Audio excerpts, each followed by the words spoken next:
안녕하세요. 김윤갑의 경제부동산입니다. 더 좋은 방송을 하도록 구독, 좋아요, 댓글 알림 부탁드립니다. 둔촌주공 34평이 6억, 3,400채 무더기 파산. 둔촌주공 분양권뿐만 아니라 입주권까지 파산 위기에 몰렸습니다. 주담대 대출은 물론이고 전세 대출이 막히면서 자본금이 부족한 사람들은 파산을 당하거나 프리미엄을 포기하고 LH나 서울시에 매각하거나 합법과 불법 매매에 노출이 된 상황입니다. 세입자 전셋값으로 잔금을 치르는 것이 막혔으며 갭 투자가 가능하더라도 34평이 6억대까지 떨어지면서 자금 부족이 현실화됐습니다. 지금 집값은 금리 인하의 상승 요인과 대출 제한의 하락 요인이 첨예하게 대립 중입니다. 유료 상담은 010-2616-6276 제가 직접 매수 타이밍과 입지를 전해드립니다. 지금 바로 전화 주십시오. 둔촌주공 34평이 6억 4,300채 무더기 파산. 이제 자본금이 부족하면 입주권도 문제가 생겼어요. 바로 대출 제한 때문에. 여기 보세요. 둔촌주공. 오우, 수산하죠? 자, 어떤 일이 벌어질까요? 먼저 둔촌주공 대출 중단. 계약 날리겠네. 둔촌주공 입주 앞두고 전세대출을 막혀. 벌써 이런 얘기들이 막 뉴스에 나오고 있잖아요. 계약을 날린다, 뭐 포기한다, 파산당한다. 자, 둔촌주공 대출 중단 크게 세 가지. 먼저 둔촌주공의 집단대출. 새로 분양한 아파트 집단대출이 지금 제한되고 있어요. 특히 잔금이 이제 문제겠죠. 34평 13억 원인데 분양가가 계약금 빼고 11억이나 지금 필요한데, 물론 중도금 대출이 됐다 하더라도 돈이 없는 분들은 버티기가 힘듭니다. 두 번째, 스트레스 DSR 2단계에 적용해가지고 대출 한도도 대폭 축소됐어요. 둔촌주공만 살릴 수가 없거든요. 누구는 봐주고 누구는 안 봐주고, 이게 어떻게 가능해요? 이번에 그러면 갭 투자하겠다. 자, 잘 들어보세요. 둔촌주공 전세대출. 분양한 사람이, 분양자가 임차인 전세대출로 보통 잔금을 했잖아요. 같은 날 이렇게 하면서. 그런데 임차인이 전세대출을 받은 사람이라면 무주택자예요. 자, 잔금으로 대출로 잔금 못 치러요. 임차인의 전세대출로 잔금을 치를 수가 없다고요. 여기 막혔잖아요. 그 다음에 두 번째, 임대인 소유권 이전 완료 전에 전세대출 불가. 그러면 소유권 이전 완료를 하려면 자기 돈이 있어야 한다는 얘기인데, 임대인이 이거 전세대출로 잔금 치르려고 했던 분들은 황당하겠죠. 1주택자들, 특히 1주택자도요, 여러분들 직장 때문에, 진학 때문에, 뭐 학군, 결혼 이러한 문제들 때문에 이 대출 또는 갭 투자할 수밖에 없는 상황이 있고 여러 가지가 있는 거예요. 그런데 이런 것들에 엄청난 제약이 따른 거죠. 이번에 전세대출 중단. 자, 우리은행, KB, 국민은행, 신한, 하나은행, 이제 농협까지 번졌어요. 5대 은행이 전체 다 수도권 전세대출 전격 중단, 한시적 중단, 조건부 전세대출 중단, 하나같이 전세대출이 막혀버렸습니다. 그러면 자, 여기 보세요. 둔촌주공에 들이온 파산 그림자, 미상환시 경매로 전락한다. 아주 살벌하죠. 자, 이제 둔촌주공 파산 시청. 돈이 부족한 사람은 파산 당할 수밖에 없는 상황이네요. 자, 파산 신청할 수도 있고 LH나 서울시에서 매각할 수 있어요. 파산 전에. 근데 이거 지금 매각한다라는 말은 없어요. 아직. 불법 매매. 이제 합법적, 불법적으로 돈을 빌려가지고 하는 방법들이 있겠죠. 먼저 첫 번째, 파산 시점. 돈 없는 사람들은 팔 수도 없고 전세도 모자라고 영끌에서 고금리 이자 내고 3년 갭 투자를 또 하는데 언젠가는 또 실거주를 해야 돼요. 실거주 폐지 안 되면 결국 또 3년 후에 파산 신청하는데 그 이자가 얼마입니까? 경매당하거나. 제가 보기에는 폐지 확률은 5%도 안 돼요. 실거주 의무 폐지 확률이. 실거주 의무 폐지가 되려면 그 전에 경제위기가 터져야 하는데 지금 뭐 터지겠습니까? 집값 상승장에는 불가능하죠. LH 서울시 매각 약 1,500채, 돈이 없어가지고 한 1,500채 정도 돼요. LH 또는 서울시에 매각할 수 있는데 과연 사줄까요? 제 판단에는 사줄 것 같기는 한데 3년 이후에 이자만 늘어나고 거주도 못하고 결국 매각할 수밖에 없죠. 사실상 분양권 전매 제한으로 매매가 지금 불가하기 때문에, 불가하잖아요. 매매는 안 되잖아요. 지금 불법이잖아요. 그러면 파산하거나 서울시나 LH에서 잡아주는 길밖에 없네요. 마지막 세 번째, 이도저도 아니면 돈이 부족할 경우 불법 매매. 돈 없어서 대부분 빌려가지고 합법적으로 이제 거주하는 거죠. 빌리는 거야 뭐 불법 아니잖아요. 3억이 됐든 4억이 됐든 땡볕이 됐든 돈을 빌려서 내가 부족한 부분들을 그냥 거주하는 거죠. 갭 투자는 별로 좋은 방법이 아니에요. 왜? 결국 실거주 해야 돼요. 실거주 안 하게, 이거 실거주 폐지 안 될 가능성이 높다고 했어요. 그래 버리면 문제가 되죠. 이제 매수인 지원을 받아서 3년간 불법 보유. 이제는 사실상 판 거야. 이면으로. 불법하면 안 돼요. 팔았는데 이면 계약으로. 그리고 그 사람 돈으로 자기가 들어가서 버텨요. 그리고 서로 이제 뭐 나눠먹게 한다든가. 이거는요 아주 큰 문제입니다. 아마 세례수가 많아서 충분히 나올 수 있는데 이건 불법 처벌에다가요 원상복귀이고요. 결국은 실거주를 해야 하는 상황에서 상당히 위태로운 거. 그러니까 불법은 위험하죠. 아무튼 이 세 가지 경우의 수. 둔천주공, 대폭락, 더군다나 엎친 데 덮친격으로 또 폭락매물도 나왔네요. 입주권이 18억 원에 팔렸습니다. 물론 다시 또 회복된 것도 있고 하지만 여튼 불안한 상황이에요. 12,000세대가 한꺼번에 몰리고 전셋값까지 주저앉으면서 먼저 매매전세 폭락, 대매매 폭락 84, 34평 24.5까지 갔던 게 18억, 6억이나 폭락했고 84, 34평 7억까지 추락. 자, 매매는 1023건, 전세 5019건. 세상에 전세가요 50%예요. 엄청나죠. 전체 매물의 전세가 반절인데 누가 들어가겠어요. 전세값 계속 떨어지는 거죠. 자, 전세대출도 위험합니다. 대출 못 받으면 자금 부족하죠. 못 받으면이 아니라 이제 안 해줘요. 이거 준비 부족. 10월 사전점검, 11월 입주. 지금 사전에 다 이거 철저하게 대비를 해도 쉽지 않는데 대비가 어떻게 돼 있겠어요? 대출도 갑자기 안 해준다고 해놓고 전세대출 금지, 신한은행, 우리은행 다 지금 5대 은행으로 확산. 결국 자금 부족, 진퇴양난. 갭 투자 후에 전세대출 금지. 살 곳이 없어요. 왜? 갭 투자한 다음에 나는 전세대출을 받아서 들어가고 싶은데 어떻게 들어가요? 본인 돈으로 들어가야 돼요. 본인 입주는 자금 부족으로 또 들어가지도 못하네. 그럼 이러지도 매매도 안 되고 못하게 했으니까 매매를. 전세 주는 것도 쉽지 않고 분양권 매도 금지. 또 팔 수도 없어요. 자, 이게 한번 보실래요? 실질적으로 봤더니 24년 22억 23억 놀다가 18억으로 뚝 떨어졌습니다. 그리고 전세 현황 7억에서 계속 내려가고 있는 표시죠. 이제 6억대까지 내려왔어요. 입주 때는 더 내려갈 가능성이 크죠. 아까 물량 보셨죠? 전세 물량이 반절입니다. 자, 입주 포기 사례와 해결 방안. 나 입주 포기할래요. 둔천주공 집주인들 분통. 결국은 포기하고 싶어서 포기하는 게 아니라 아까 그런 상황이 맞는 거죠. 먼저 자금이 부족한 경우가 가장 많죠. 자본금이 없어요. 계약금만으로 당첨돼서 어째 중도금만 떼었는데 잔금 대출이 안 나온다고 하고 갭 투자는 가능하지만 의무 실거주로 자금 부족하고 입주 시 결국 파산하거나 LH 서울시의 매각, 경매 뭐 이런 짝이 날 수가 있습니다.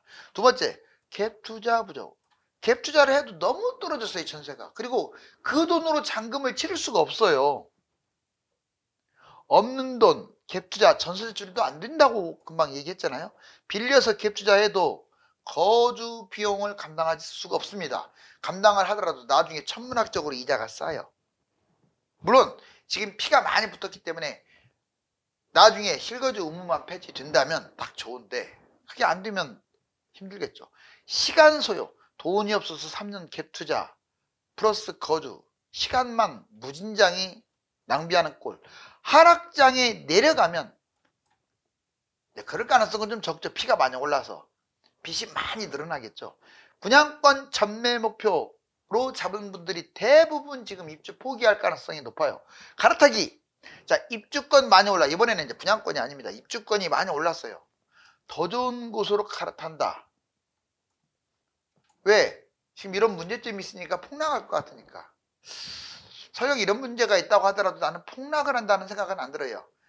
조금 다른 것보다 좀 덜 갈 수는 있죠. 자체 문제 때문에. 그렇지만 결국은 전체적인 서울시 또는 전국의 부동산 흐름이 중요하기 때문에 부동산 집값이 뛰면 둔촌주공도 올라갑니다. 마영성광, 강남 3구 상급지로 갈아타는 것은 저는 좋다고 봅니다. 왜? 둔촌주공이 지금 거품이 없냐? 저는 거품 똑같다고 봐요. 많다고 봐요. 한강변, 미래 호재 큰 곳으로 갈아탄다면 긍정적. 자, 그런데 여기 보세요. 둔촌주공 금매 폭발, 분양권 줍줍 대박 나온다. 자, 13억. 예전에 13억 분양받을 때 포기한 분들 많잖아요. 물론 현실적으로 돈이 있는 분들은 땅을 치고 후회합니다. 왜? 엄청 뛰었잖아요.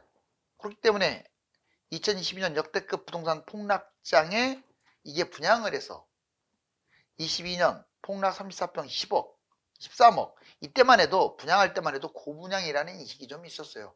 경쟁률이 있었는데 취소한 사람들이 많았죠. 계약 조건이 안 좋고 언론 유튜브에서 상당히 부정적으로 떠들어대는 바람에 둔촌주공을 분양 안 받은, 솔직히 10억 가까이 뛴 게 어디 있습니까? 13억짜리가 없잖아요. 얘는 근데 그 정도 가잖아요. 23억. 10억 가까이 뛴 게 없어요 지금.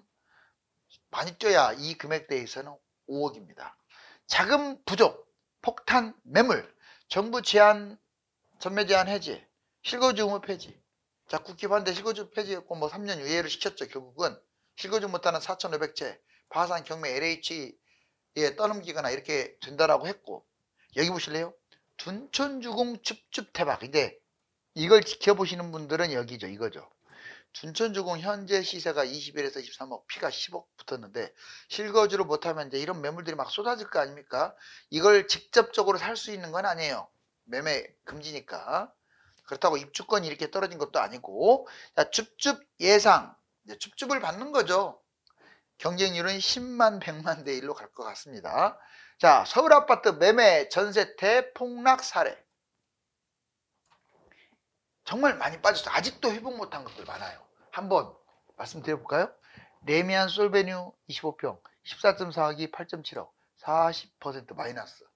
물론 도중에 또 거래가 된 것도 있어요. 회복을 해가지고. 근데 지금 최저점에서 한번 얘기를 꺼내보자고요. 거여 현대 1차 31평 13.1억이 8.35억 36%나 지금 떨어져 있네요. 가락동 한신 31평 14.5억이 10억 31%. 고덕동 안암 31평 14억이 10억 28%.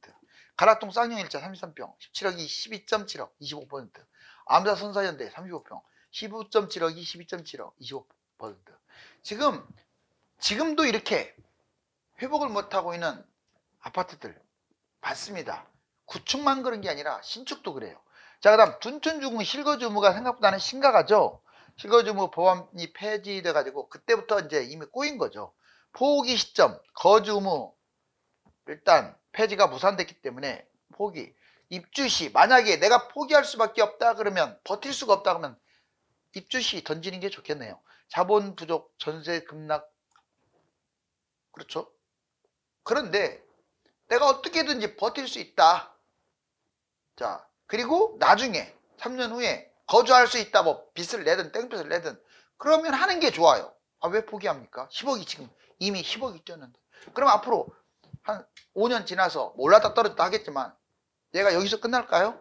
제가 보기에는 지금 13억짜리가 23억 됐으면 28억까지는 가볍게 갈 것 같아요. 5년 후라면.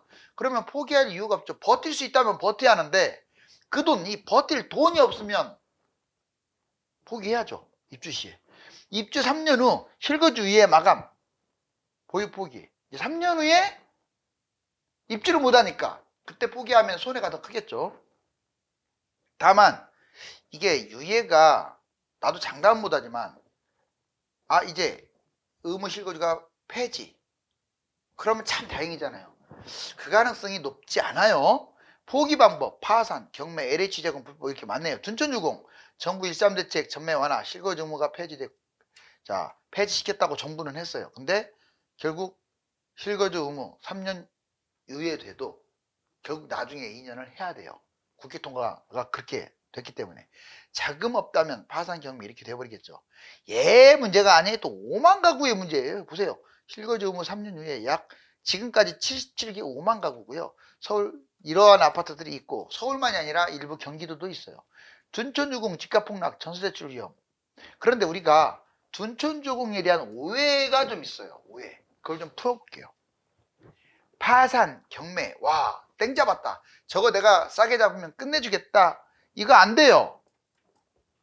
입주권이 문제가 될 가능성은 없고 분양권이 문제인데, 자, 입주 못한 싼 매물이 있을 것이다. 돈 없어서 파산 경매한 걸 내가 잡을 수 있을 것이다. 분양권 전세 이거 내가 그냥 받아서 투자할 수 있을 것이다. 아, 매매 자체가 안 됐네 보이게. 예, 파산 경매를 내가 매입하는 게 아니라 이제 서울시나 LH에서 할 수 있다는 거. 두 번째 오해. 무통장 줍줍 나는 당첨될 것이다. 쉽지 않아요. 물론 당첨될 수도 있죠. 이거 보세요.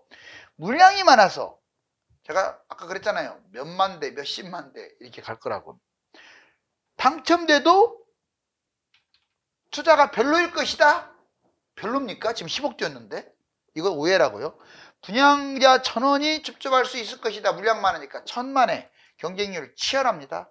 자, 입주 시에 하락할 것이다. 아, 지금보다 이제 11월 달 입주할 때는 더 떨어질 것이다. 물량 폭탄 입주 하락 1,000만에요.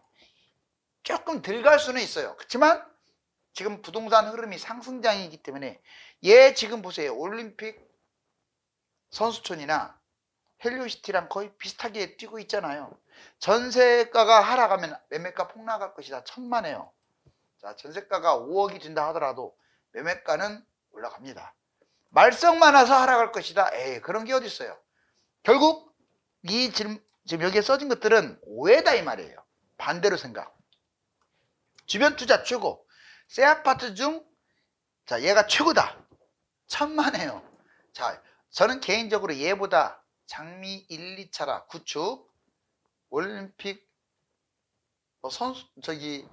선수촌 아무튼 여튼 얘가 뭐 최고로 좋다 할 수 없습니다. 문제점 많으니까 제일 좋겠지. 그러니까 이거 잡아야지. 이렇게 생각하지 마세요. 그렇다고 나쁜 건 아니에요. 비슷하다. 대단지 입지로 최고다. 뭐 대단지 그건 좋지만 얘는 강동구입니다. 뭐 입지가 최고라고 할 수 없어요. 그냥 이 금액만큼 투자 가치가 있다. 강남 3구와 비슷할 것이다. 달라요. 강남 3구하고 강동구는. 자, 이제 둔촌주공 집값 폭락 전세대출 위험. 여러분들 전세 잔금 대출 다 막혔던 얘기를 한 가지 더 해줄게요. 자, 모든 은행의 사실상 대출 중단인데 지금 청원이 쏟아진답니다. 왜 대출 막았냐 하면서 막 난리 급작스럽게 우리은행 수도권 전세대출 전격 중단했고 KB은행도 타양 뭐 전세대출 한시적으로 중단했고 신한 하나 이제 5대 은행은 다 지금 전세대출을 막았어요. 무주택자는 안 막은 것 같지만 유주택자가 이걸 통해서 잔금 받아갖고 갭 투자할 때는 그것도 막힌 거예요. 자, 그 다음에 주담대 우리은행 까뱅이 제일 먼저 했고 KB 하나 신한 NH농협까지 거의 주담대 상당 부분을 중단시켰습니다. 자, 원인 전망. 그러면 왜 그랬을까요? 가계대출 너무나 급증했기 때문에. 전망, 주담대 전세대출 계속 전격 중단이 확대될 가능성이 커요. 집값 영향, 아무래도 거래량이 적어지니까 집값은 보합이거나 약간 내려갈 가능성이 좀 커요. 내려간다는 것은 마이너스로 간다는 얘기가 아니에요. 서울 지금 너무 뜨겁잖아요. 뜨거운 곳에서 조금 내려올 가능성이 있다. 하지만 이게 쭉 빠질 가능성은 없어요. 부동산은 국내 요인보다 해외 요인이 중요하기 때문에. 아, 둔촌주공 가지고 사람들이 득실득실 몰려들었네요. 실거주 집단대출과 갭투자자들의 전세대출이 막히면서 둔촌주공을 포함한 5만여 세대의 실거주 의무 입주 아파트들의 초비상이 걸렸습니다. 감사합니다.